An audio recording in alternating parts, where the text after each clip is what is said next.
Bismillahirrahmanirrahim. Assalamualaikum warahmatullahi wabarakatuh. Oke, selamat datang para mahasiswa. Berjumpa kembali dengan saya di video pembelajaran mata kuliah internal audit. Kita masuk kepada pertemuan yang keempat. Dan kali ini kita akan bersama-sama membahas mengenai survei pendahuluan. Ya. Oke, siap? Mari kita masuk kepada slide bagian pertama. Seperti biasa, kita perlu mengetahui terlebih dahulu tujuan dari pembelajaran pada pertemuan kali ini. Ya, yang pertama, diharapkan mahasiswa mampu memahami pengertian survei pendahuluan. Yang kedua, mahasiswa diharapkan mampu menganalisis urgensi daripada survei pendahuluan. Yang ketiga, mahasiswa diharapkan mampu menelaah tujuan dan fungsi survei pendahuluan. Yang keempat, mahasiswa mampu diharapkan memahami teknik dalam survei pendahuluan. Dan yang kelima, diharapkan mampu memahami langkah-langkah di dalam survei pendahuluan. Yuk kita masuk kepada tujuan pembelajaran yang pertama. Pengertian survei pendahuluan. Ya. Dikatakan oleh Spencer tahun 2011, the preliminary survey seeks to accumulate relevant information regarding the operation under review, so that a defined direction of the ensuing, or if it goes ahead, may be agreed. Ya, artinya survei pendahuluan berusaha mengumpulkan informasi yang relevan. Ya, mengenai operasi yang sedang ditinjau, ya, regarding the operation under review, sehingga arah yang ditentukan berikutnya, define direction of the ensuing of it if it goes ahead, jika dilanjutkan, dapat disepakati, may be agreed. Ya, seperti itu maksud daripada pengertian yang disampaikan oleh Spencer. Untuk pengertian yang lain, ya, dikatakan oleh Safwan di dalam bukunya Pedoman Praktis Internal Auditors, yang mengatakan survei pendahuluan merupakan proses audit yang bertujuan untuk mendapatkan pemahaman yang mendalam mengenai risiko dari suatu auditi yang dijadwalkan untuk diaudit. Nah, inilah pengertian daripada survei pendahuluan. Oke. Nah, mungkin para mahasiswa atau kita masih merasa kurang paham, ya, dari pengertian yang sudah ditunjukkan barusan. Nah, maka mungkin dari kalian timbul beberapa pertanyaan, ya, setelah melihat pengertian dari survei pendahuluan. Apa sih sebenarnya maksud diadakannya survei pendahuluan? Mengapa perlu, ya? What is exactly mean of the preliminary survey? Ya. Oke, kita lihat pada slide berikutnya jawaban dari pertanyaan ini. Nah, inilah reason atau alasan-alasan yang mendasari perlu diadakannya kegiatan survei pendahuluan. Ya. Survei pendahuluan perlu dilaksanakan atau dilakukan sekalipun berupa pengulangan audit, ya, artinya pemeriksaan bukan sebagai pemeriksaan yang pertama kali, melakukan kegiatan pemeriksaan yang sebelumnya sudah pernah dilakukan, karena kemungkinan adanya perubahan lingkungan, ya. Ya. Adanya perubahan lingkungan yang terjadi pada bagian dalam perusahaan atau organisasi yang akan diaudit. Nah, saya garis bawahi pada kata atau diksi perubahan lingkungan, ya. Seperti yang kita ketahui, kita tidak bisa lepas, ya, dari yang namanya perubahan, lebih-lebih yang ada di sekitar lingkungan kita. Nah, dalam konteks internal audit, perubahan lingkungan pada akhirnya memicu perubahan risiko yang akan dihadapi oleh seorang auditors. Nah, sehingga auditor dapat melihat risiko tersebut dan dapat mencari mitigasi dari risiko tersebut, ya. Mitigasi. Ada yang tahu makna dari kata mitigasi? Biasanya ini sering kita dapatkan atau kita temukan pada berita bencana alam, ya. Mitigasi bencana. Nah, berarti mitigasi adalah upaya yang dilakukan untuk mengurangi risiko, ya. Saya kasih simbol minus, artinya mengurangi risiko yang akan terjadi, ya. Kalau bencana berarti konteksnya bencana. Kalau audit berarti temuan-temuan yang berisiko merusak keberlangsungan perusahaan, seperti itu, ya. Nah, kemudian ketidakpahaman terhadap perubahan yang terjadi mengakibatkan kekeliruan dalam menilai risiko yang pada akhirnya membuat pelaksanaan audit tidak efisien. Nah, untuk itu perlu dilakukan survei pendahuluan. Survei pendahuluan yang kompeten akan menghasilkan audit program yang kompeten juga, oke? Dan pada akhirnya akan menghasilkan audit yang kompeten pula. Nah, sebelumnya kita sudah mempelajari tentang audit program, ya. Nah, perlu saya sampaikan mengenai audit program bahwa di dalam bagian proses daripada kegiatan audit internal itu dilakukan sebelum kegiatan eksekusi, ya. Ada juga organisasi atau perusahaan yang melaksanakan audit program setelah dilakukan survei pendahuluan. Dua-duanya benar, tidak ada yang salah. Jadi lebih kepada mana yang paling ideal, yang dirasa tepat bagi organisasi tersebut atau bagi perusahaan tersebut. Seperti itu. Oke. Nah, inilah reason atau alasan yang mendasari dilakukannya survei pendahuluan. Oke, kita lanjutkan ke slide berikutnya. Kita masuk kepada tujuan dan fungsi survei pendahuluan, ya. Yang pertama,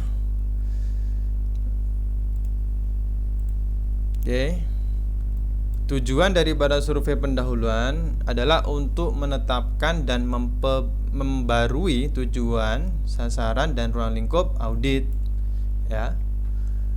Ketika ditemukan perubahan-perubahan, ya, maka seorang auditor bisa mereschedule atau menetapkan ulang sekaligus membarui tujuan, sasaran, serta ruang lingkup daripada kegiatan audit yang akan dilaksanakan, ya. Seperti itu. Kemudian tujuan yang kedua, menentukan sumber daya, dalam hal ini sumber daya manusia, ya, yang diperlukan untuk pelaksanaan audit.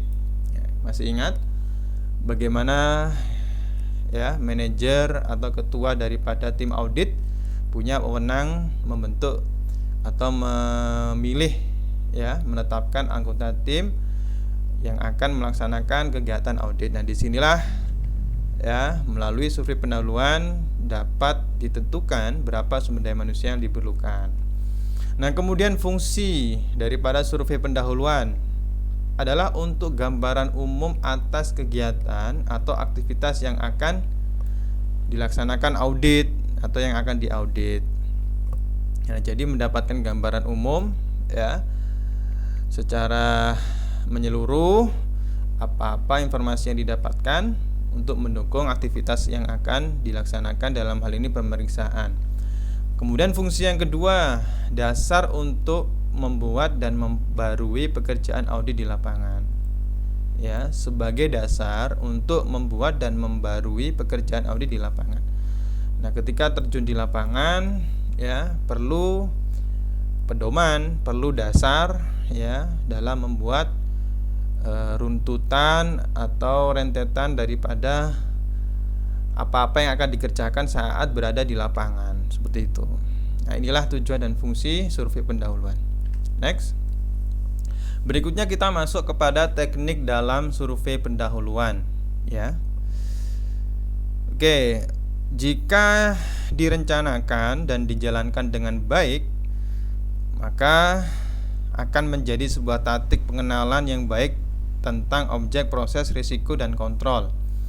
Itulah yang bisa kita ringkas setelah mengetahui ya pengertian, tujuan, dan juga fungsi dari survei pendahuluan. Nah, berikutnya teknik di dalam survei pendahuluan. Yang pertama adalah on-desk audit ya. Artinya pemeriksaan dalam istilah dilakukan pada meja ya. Apa yang ada di meja? Nah, maka di sini ya, pemeriksaan yang dilakukan atau yang ditelaah melalui dokumen-dokumen dari tempat auditor ya, dari meja auditor, menggunakan apa? Berkas-berkas audit yang dapat diakses dari auditi atau pihak yang akan dilakukan audit ya, pihak yang akan diaudit. Nah, termasuk juga sumber-sumber yang lainnya ya. Tadi berkas misalkan didapatkan dari atau bersumber dari website dari perusahaan atau organisasi yang bersangkutan, dan juga bisa yang lainnya. Nah, kemudian teknik yang kedua adalah on-site audit ya, atau field audit, audit yang dilakukan dengan melakukan kunjungan ya. Masih ingat? Nah, bahwa yang dimaksud sekali lagi on-site audit itu dilakukan dengan cara berkunjung ke tempat atau lokasi objek yang akan dilakukan pemeriksaan. Nah, salah satunya dari bentuk atau teknik on-site audit itu adalah kuesioner ya. Ini sering kita ketahui, berisi beberapa pertanyaan yang bisa diajukan langsung atau yang bisa dijadikan dasar nantinya akan dilakukan wawancara kepada auditi atau perwakilan yang akan menjadi tempat pemeriksaan. Kemudian komunikasi awal. Ini berupa meeting ya, pertemuan yang diadakan di awal sebelum melaksanakan kegiatan audit. Untuk apa? Untuk menggali informasi dan mengetahui apakah ada perubahan-perubahan yang terjadi, seperti itu.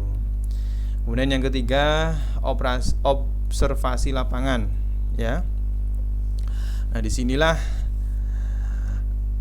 dilakukan kunjungan ya, baik secara langsung maupun secara kalau misalkan pandemi ini ketika sulit bisa melalui virtual atau melakukan pertemuan virtual seperti itu.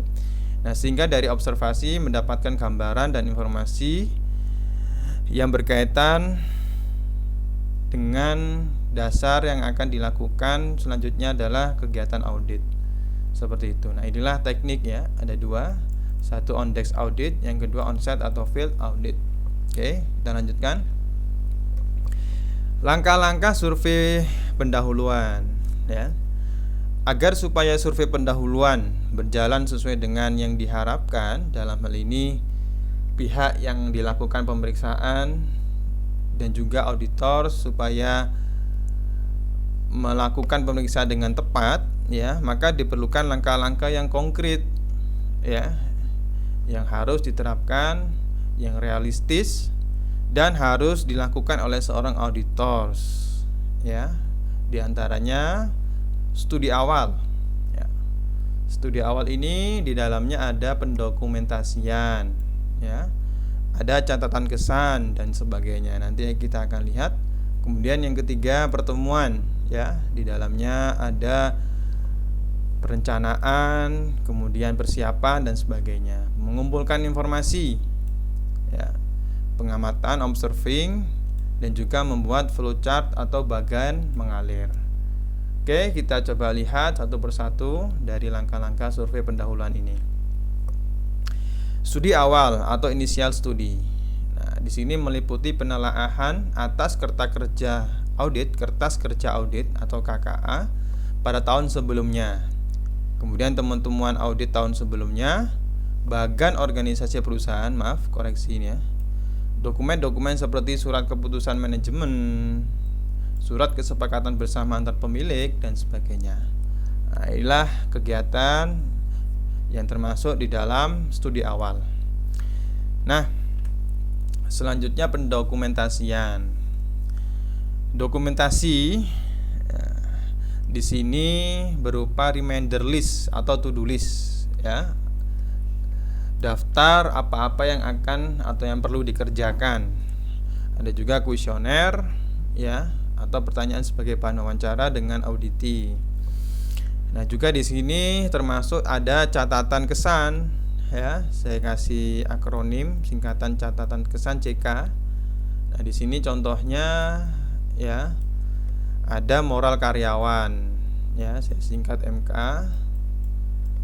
Ada juga kebiasaan kerja, ya.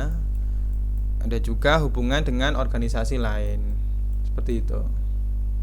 Nah, ini bisa digali, ditemukan oleh auditors yang akan melaksanakan pemeriksaan.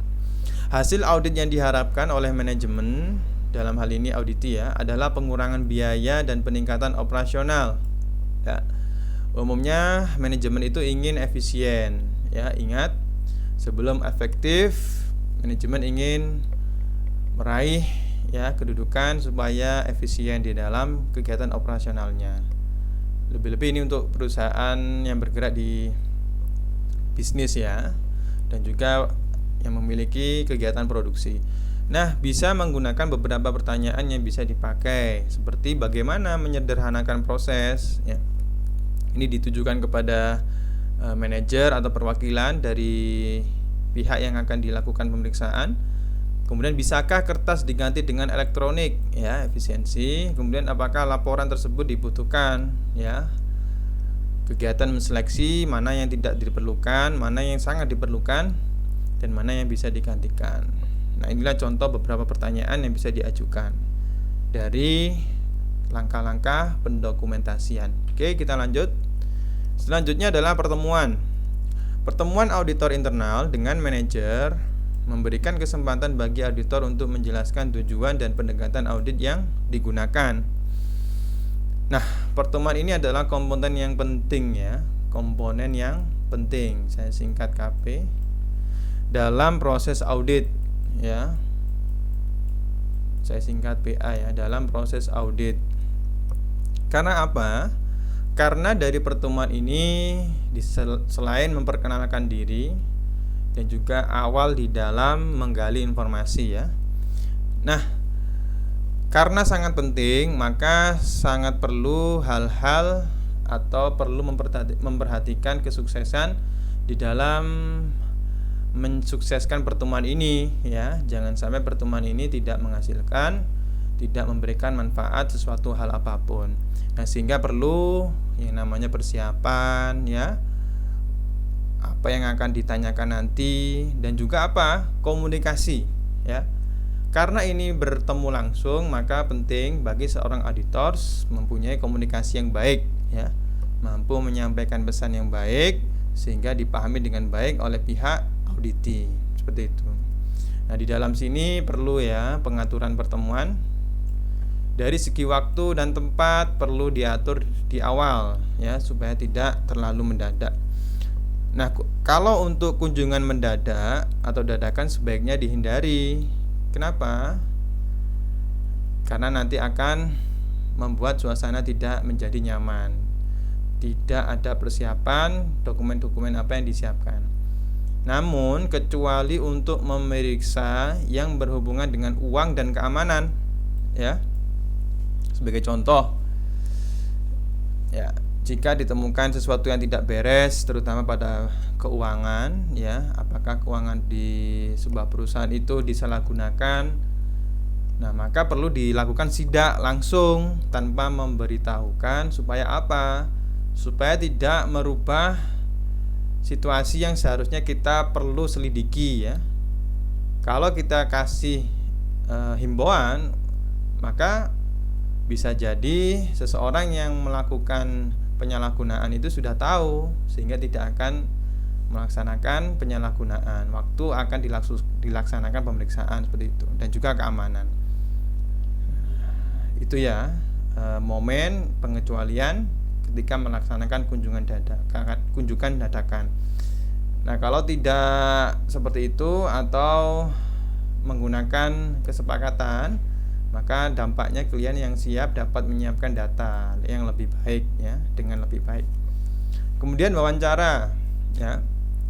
Teknik wawancara yang baik akan membuat seseorang lebih respect ya, lebih dihormati ya, dan akan bersedia memberikan informasi yang auditor butuhkan.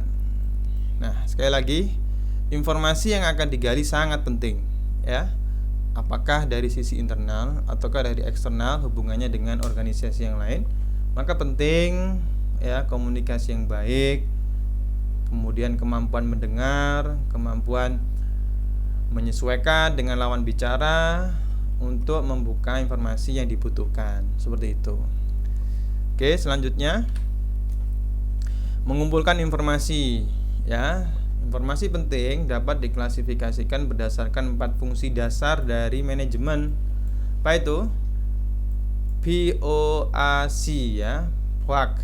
Planning, Organizing, Actuating, Controlling ya. Sorry, ini koreksi. Ya. Jadi informasi dikumpulkan ya, terutama mengacu pada fungsi dasar manajemen ini. Di dalam fungsi perencanaan ya, pengorganisasian, pengaktualisasian ya, penerapannya serta pada pengawasannya. Seperti itu. Oke, selanjutnya pengamatan ya atau observing. Pengamatan di sini pada umumnya mengacu kepada pengamatan lapangan atau on-site tour ya, dengan berkunjung secara langsung. Nah, hal-hal yang perlu diperhatikan auditor pada saat pengamatan lapangan ya. Yang pertama, aktivitas yang tidak biasa. Maaf, ini harusnya koreksi ya, tidak biasa. Apakah muncul aktivitas yang biasanya tidak muncul ya pada kesehariannya, pada kegiatan operasional sehari-harinya. Nah, disitulah penting diperhatikan oleh seorang auditor. Kemudian apakah muncul ya indikasi inefisiensi? Fasilitas yang digunakan itu seperti apa? Apakah sudah sesuai dengan penggunaannya? Sikap pegawai terhadap pekerjaannya? Hubungan antara pegawai dengan manajemen ya, serta indikasi buruknya pemeliharaan peralatan dan fasilitas. Inilah yang perlu diperhatikan di dalam melaksanakan observing atau pengamatan lapangan secara langsung. Nah, yang terakhir pembuatan flowchart atau bagan mengalir ya. Sebagai acuan, di sini ada contoh bagaimana prosedur pembelian dari PT Nusantara. Ya, ada bagian produksi, bagian pembelian, bagian penerimaan, bagian barang, dan bagian pengendalian produksi. Nah, inti daripada flowchart itu adalah bagan yang menunjukkan sebuah proses ya, yang didahului dari awal sampai dengan akhir. Ya, nah di sini kita bisa mengetahui ya bagaimana bagian produksi dari modal sampai dengan SOP seperti itu, dan juga bagian yang lainnya. Nah, untuk audit internal, oke, di sini saya sudah siapkan contoh daripada flowchart ya. Audit internal membuat program audit tahunan. Dokumennya ini, nomornya, tanggal efektifnya. Nah, di sini ada 3 kolom ya. Kolom yang pertama ini adalah kolom permulaan ya, bisa dimulai dari bagian sekretariatan ya, atau yang berwenang membuat program audit internal tahunan ya, annual plan seperti apa. Kemudian dilanjutkan lead auditor, ketua tim audit ataupun staff atau anggota audit menyiapkan rencana pelaksanaan audit internal, melaksanakan audit internal. Kolom kedua ini ya. Artinya kolom pertama itu mengawali, dilanjutkan dengan kolom sebelahnya, dan sampai kepada kolom ketiga oleh auditi, yang mana di sini menyelesaikan laporan ketidaksesuaian. Temuan-temuan yang disampaikan dicek ya, dicek bersama apakah memang benar, dan kemudian bisa disesuaikan seperti itu. Nah, inilah gambaran daripada flowchart. Baiklah, demikian materi mengenai survei pendahuluan pada mata kuliah internal audit. Semoga berguna dan sampai jumpa pada pertemuan selanjutnya. Terima kasih atas segala perhatian, maafkan atas segala kekurangan. Wassalamualaikum warahmatullahi wabarakatuh.